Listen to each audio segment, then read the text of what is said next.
নিজের সাবেক কোচকে নেইমার জুনিয়র পাঠিয়েছেন বাংলাদেশের জন্য, এমনকি গুঞ্জন আছে বাংলাদেশের প্রেক্ষাপটে বেতন কমানোতেও করেছেন রাজি।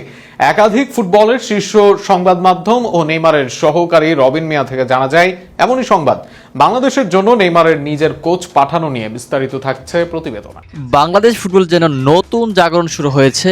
এক ফোন কলে বদলে যেতে পারে দেশের ফুটবল ভবিষ্যৎ। ব্রাজিল সুপারস্টার নেইমারের ফোন কলের পর নাকি বাংলাদেশ ফুটবলে আসছে বড় পরিবর্তন। আলোচনায় উঠে এসেছে বিশ্বমানের কোচ মিকেলের নাম। খুব শীঘ্রই তিনি ঢাকায় এসে বাংলাদেশের দলের দায়িত্ব নিতে পারেন।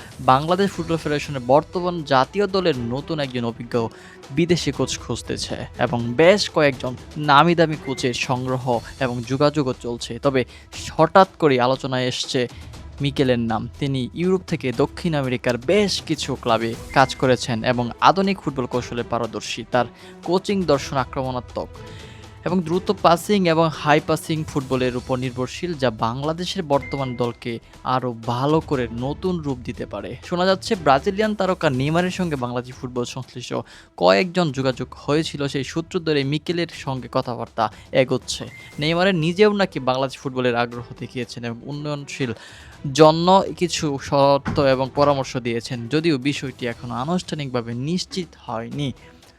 তবুও এই খবরে উত্তেজনায় মেতে উঠেছে দেশের ফুটবল প্রেমীরা। বর্তমানে বাংলাদেশ দলের হামজা সুমিত সোম সহ কয়েকজন প্রতিভাবান খেলোয়াড় রয়েছেন, যারা সঠিক নির্দেশনা পেলে আন্তর্জাতিক মানে পৌঁছতে পারবেন। মিকেলের মতো কোচ এলে দেশে স্কিল, তাদের ফিটনেস এবং ম্যাচ কৌশলে বড় পরিবর্তন আসতে পারে এবং বিশেষ করে মিডফিল্ড নিয়ন্ত্রণ, রক্ষণ থেকে আক্রমণ, দ্রুত রূপান্তর এবং সেট পিসে উন্নতি করতে পারে। এবং বাংলাদেশ বাফুফের জন্য অবশ্য বড় চ্যালেঞ্জ হবে বাজেট। বিশ্বমানের কোচ আনতে গেলে মোটা অঙ্কের বেতন কিংবা ভালো সাপোর্ট স্টাফ দরকার। তবে দেশের ফুটবলের ভবিষ্যৎ চিন্তা করে এবার বাফুফের বড় নিয়োগ করতে পারে বলেই ধারণা করা হচ্ছে। স্পন্সর এবং কর্পোরেট সহযোগিতা পাওয়ার চেষ্টা চলছে এবং যদি মিকেল ঢাকায় আসেন তাহলে বাংলাদেশ ফুটবলের নতুন অধ্যায় শুরু হতে পারে। নেইমারের ফোনে শুরু হওয়া এই আলোচনায় হয়তো দেশের ফুটবলকে বিশ্বমঞ্চে যাওয়ার প্রথম ধাপ নিয়ে যেতে পারে এবং এখন শুধু অপেক্ষা